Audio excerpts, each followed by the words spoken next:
What's good, Internet? We are back with another episode of Morning Wood, an NBA morning show presented by the Hardwood Herald. Joining us, as always, is Larry Villains. I am Corey Tulaba, and today we're going to hit on a bunch of pertinent topics, and we're going to start it off with Larry, who do you got coming out of the Western Conference right now? Get right into it.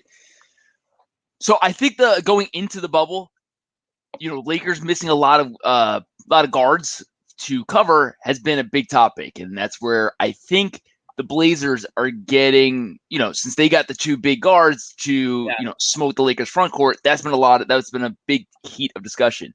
Mm-hmm. Obviously, the Blazers have been doing what they're doing and not meeting their maximum potential. I don't know why this hasn't been brought up. If the Lakers don't have any guards to possibly guard the Blazers, who do they have to possibly guard the Rockets? I just don't know who's covering Westbrook or Harden. Granted, you can make the counter argument that who's on the Rockets is possibly going to guard Anthony Davis, because the answer is also nobody. Sure. However, if I've learned anything from Daryl Morey, 3 is worth more than 2.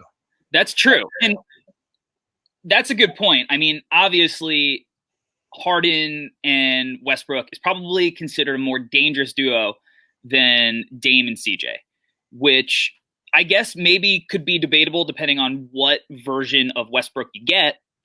But those guys are going to cause some major problems for J.R. Swish and Dion Waiters. Sure, and I'm a J.R. Swish supporter. I'm a big J.R. Smith guy. We love J.R. Swish on the show. I'll argue the bad pass at the end of that game one. I'll argue whenever you want. Now's not the time, but one day we'll get to that. I'm big on that. It's going to be a lot of Caruso. I mean, Danny Green can only guard one, and if he gets into foul trouble early, I just don't know who can do it. So that's where I think the Rockets would beat the Lakers, in my opinion. LeBron would have to go back to old LeBron, which he hasn't shown that he's or wants to do yet. He probably could, or saving himself for that moment that to really turn it on. But that leaves the Clippers, in my opinion, and now you're down to Clippers-Rockets. They have the guys. It's a good matchup. I still think I'm going to pick the Rockets, even though I hate watching it. I hate everything about it. I'm going Rockets out the West. Wow. You're also gambling or betting on two guys in the Clippers having the injury history they do, that they're going to stay healthy for the rest of this. That is a big concern. I want to go back just to the Lakers for a second, because it seems like you're out on them. I'm out. I like Giannis. We discussed it yesterday. I need Anthony Davis to show me that he's going to be able to be the guy in the playoffs as well. When it's his turn for, like if they play the Rockets and, they could do a fairly better job throwing guys at LeBron than they can at Anthony Davis. I want to see if Anthony Davis can step up to the plate. Well, that's it. It's on AD to do it. And in that regard, 3 is still worth more than 2. If the Rockets are hitting 15 threes and Lakers are hitting 7 or 8, I just don't know how the Lakers win. You need 35, 40 points out of LeBron. Now, back to the Clippers. They are one of the teams I'm rooting for out west because of Joakim Noah. I know that we have differing opinions on him based on the situations of our favorite teams. So hoping if Joe gets a ring, that'll be make me very happy. Dead to me. He's dead to you. They're interesting because Kawhi and Paul George theoretically should be able to check the Rockets guys. And then you throw in Patrick Beverley, who has a thing with Russell Westbrook. Obviously, he's part of the reason that Westbrook got hurt. That, I think, would be a really intense matchup.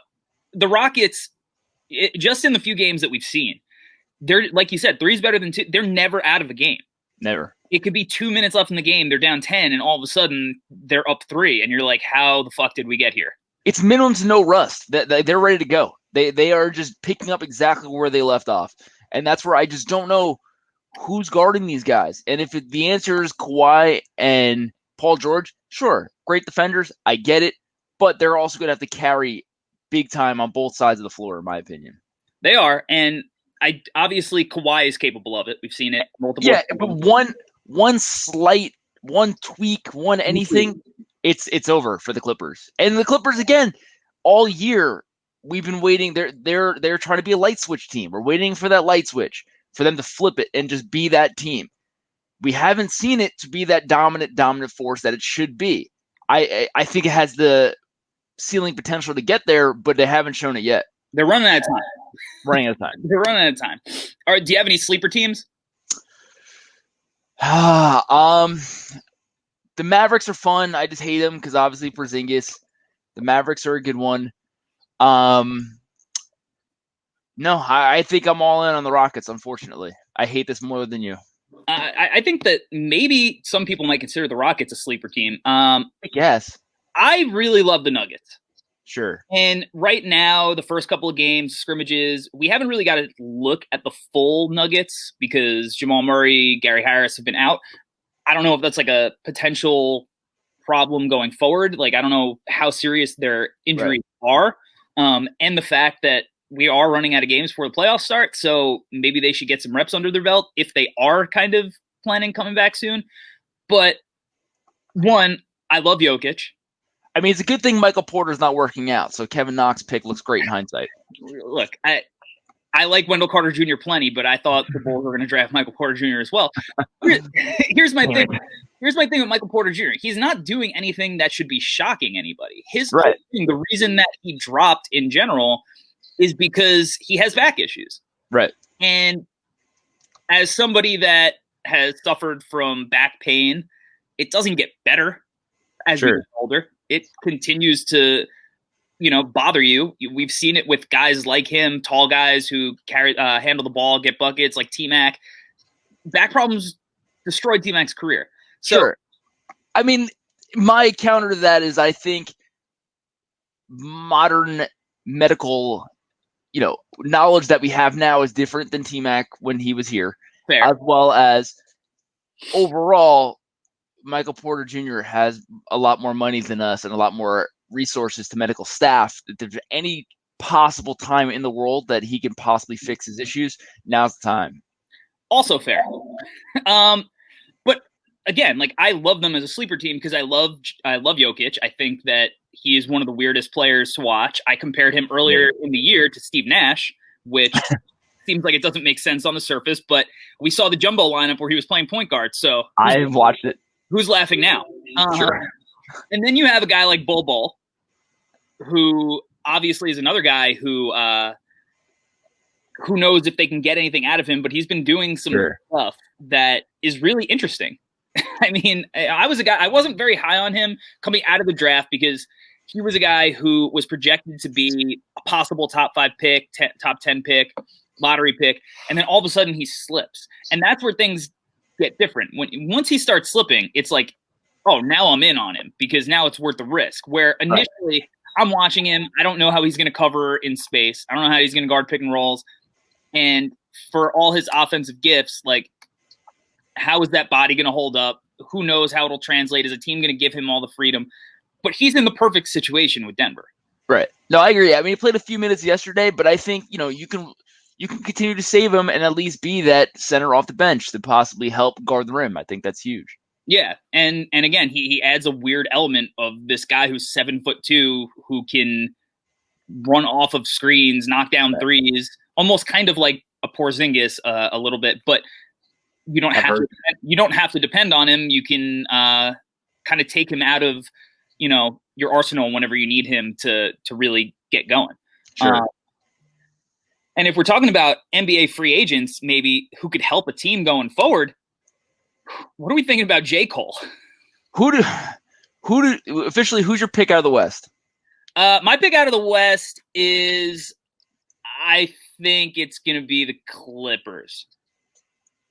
I'm not confident in that. I keep hearing like Clippers, Lakers as like they're the Western Conference final. Like they're already penciled in, and I'm excited for the Clippers or the Lakers Rockets because I think it's going to happen. I just think the Rockets, this is their year. Yeah, I mean, I don't necessarily disagree. Sure. J. Cole, he's 35. Yep. I appreciate his ambition. Yeah. I also want to be a professional basketball player. I'm younger, so I think I have a shot. Point Larry. However, how his game will translate to the NBA, I'm not sure. I'm looking forward to the Harvard Herald 12-minute video breaking down his YouTube highlights to tell me what happens. That's pretty good. That's pretty good. Yeah, here's my thing. Carmelo Anthony struggled to find an NBA Player. team for a year. Was it over a year? I don't know. I don't remember what it ended up being.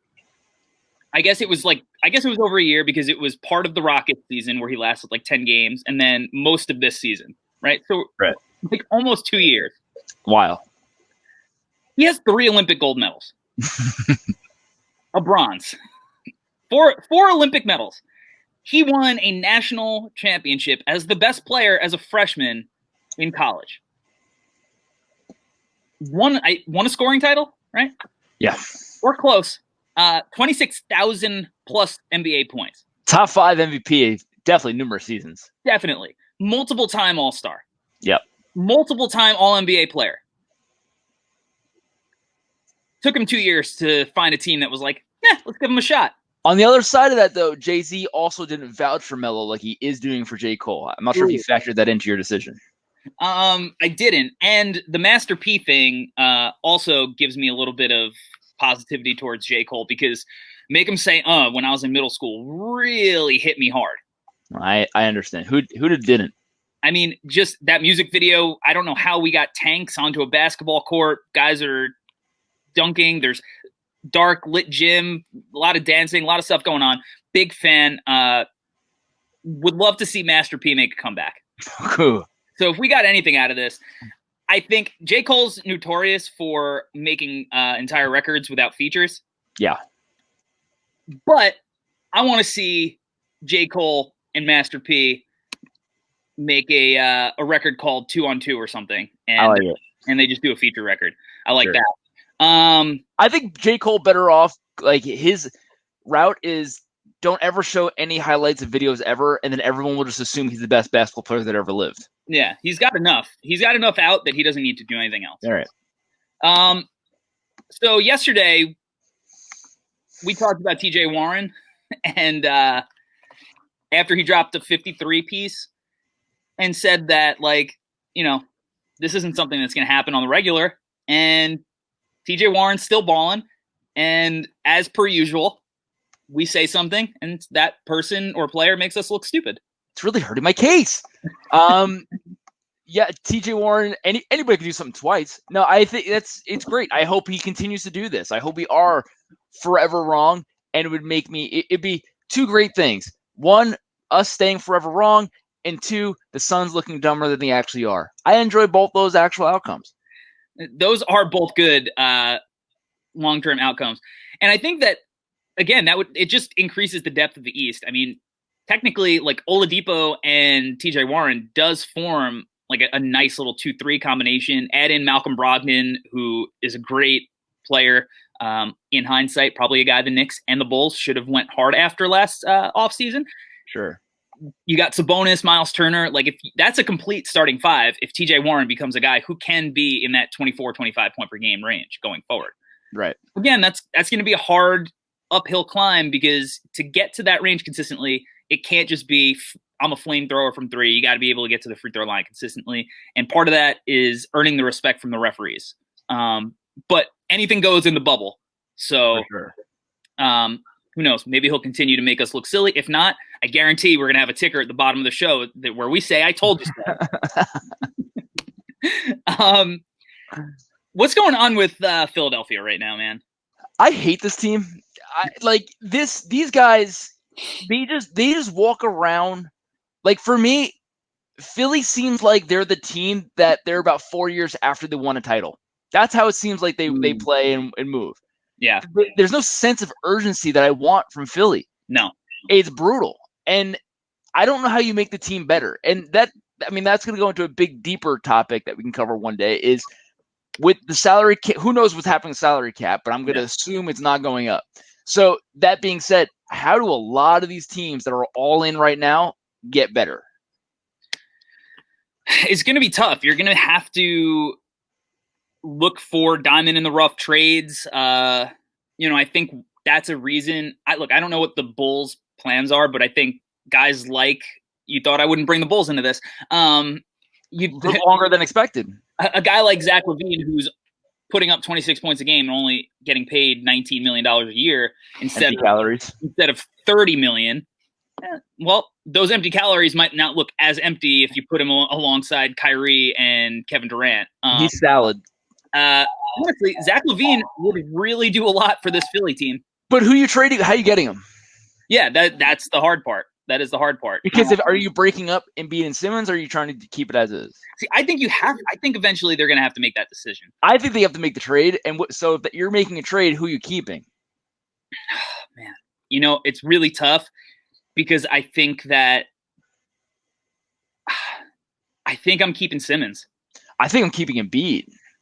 Look, here's my thing. I'm worried about Embiid long-term, his health. I think that Embiid, obviously right now at his peak, is becoming a much bigger impact player. I mean, he put up 40 and 20 the other day. Yeah. My thing with Simmons is I feel like if you turn this into a Giannis situation where you build the team around his strengths completely with shooters, and I think he's just as hard to stop as Giannis is. And obviously, he's got to eventually be able to shoot at least from like 18 feet off the bounce consistently. The stretching it out to 3 is important, but he has to, at minimum, be able to shoot off the bounce from 18 feet.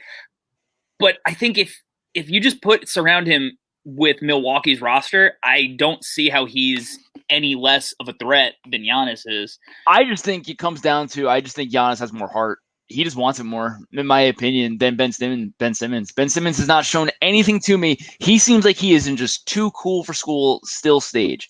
He's got to grow up. He's got to want to win the title. He has not shown me that he wants to win a title. Granted, we're talking a lot for a team that was a ridiculous bounce away last year to getting close, which I understand. But their team from last year to this year is worse. You lost Jimmy. It's a worse team. Therefore, they're capped out. How do they get better? Do you have a fictitious Embiid possible trade up your sleeve, or no? I don't. And don't get me wrong. I think that if you could trade Simmons for, say, Dame, I don't know if Portland does that.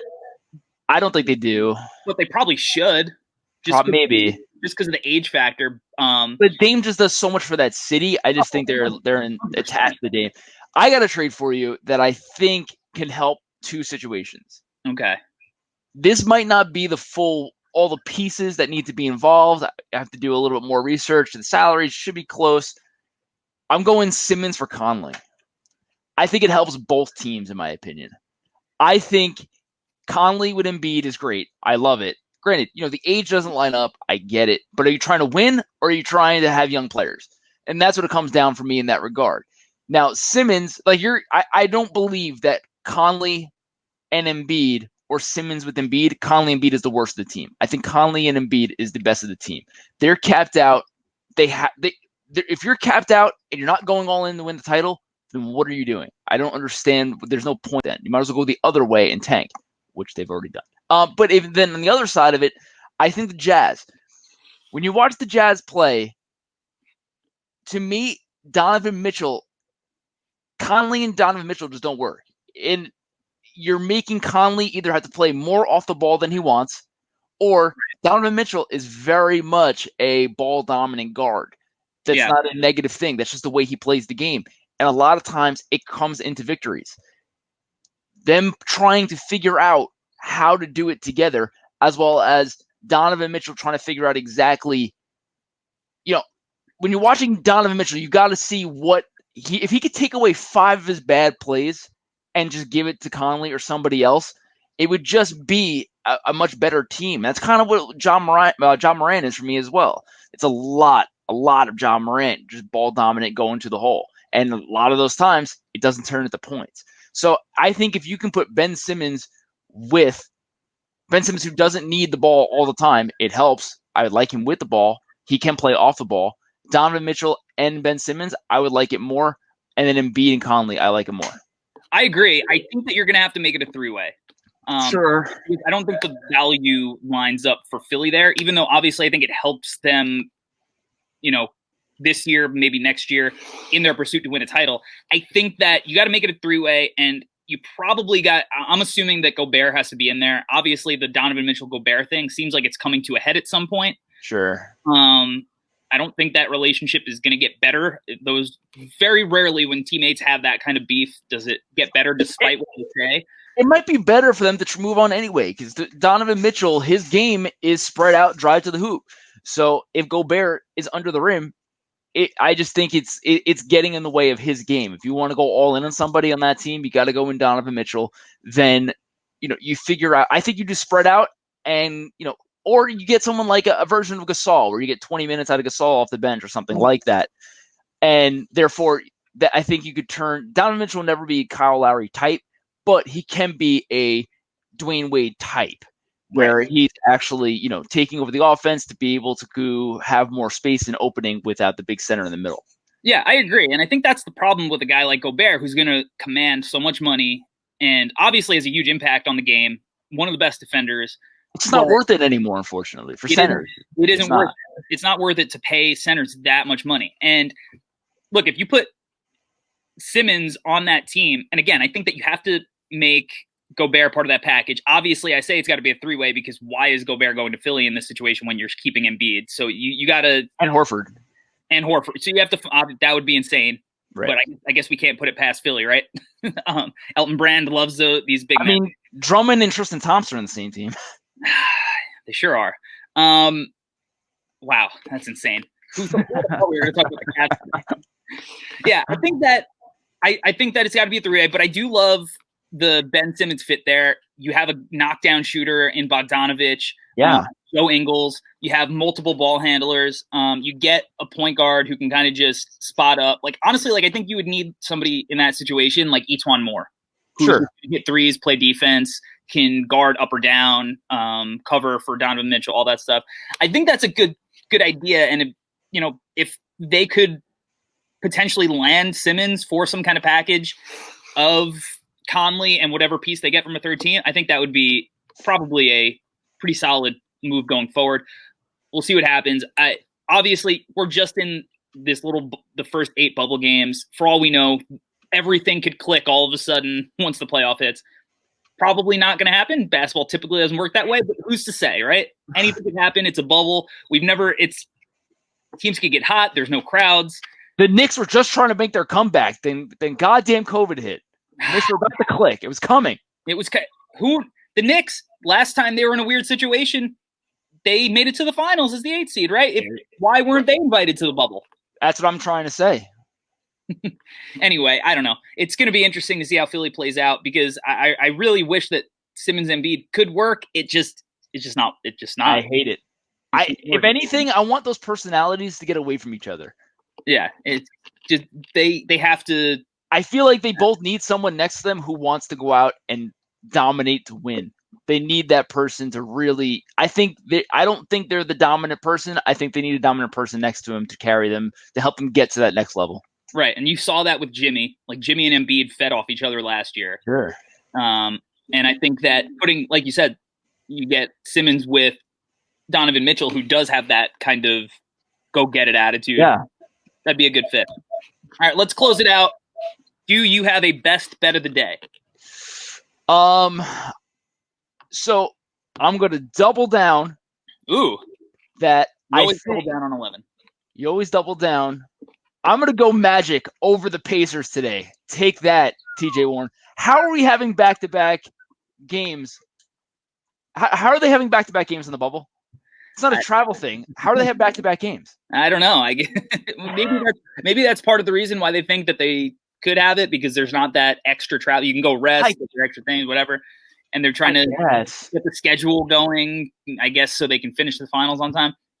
I got Magic +2 against the Pacers. Love the Magic. Big Magic guy. Interested to see if Bamba gets more minutes. Really rooting for Markelle Fultz. Invested some PSA 10 sports card rookie cards into him. So if he did blow up, that would be very nice for me. I would like a return on my investment. I'm going to go Mavericks -6 over the Kings. So the Kings defense has not been good. And the Mavericks offense has been very good. The Kings defense not being good can apply to just about any year of the last 20 years of this podcast, in the version of this. Sure. And for that reason, and I love my guy Swipe at the Fox, really wish that the Bulls could have somehow landed him the year that they traded Jimmy Butler. Big time fan. Nope, got Frank Ntilikina, happy as could be. where I ride hard for him. I just Luka, Porzingis. I just don't see who stops it. I want to keep talking about the Knicks and pour salt in my own wound. Sure. Remember, we took Frank Ntilikina over Donovan Mitchell. Continue. That is another good point. Hey, he was from France. Not a lot of tape. That's the J. Cole thing. That's what I was saying before. That's the J. Cole thing. Don't put any tape out. I'm about to just say, this is what I need you to do. I'm to put out Larry Villains is the hottest rapper alive. You can't find one song from me, but it's ill. It's nuts. That's what I need you to just tweet that out for me. All right, but I'm gonna change it. I'm gonna change it to like a rock rap thing and say that you're the next Limp Bizkit. Okay. I think the market's wide open.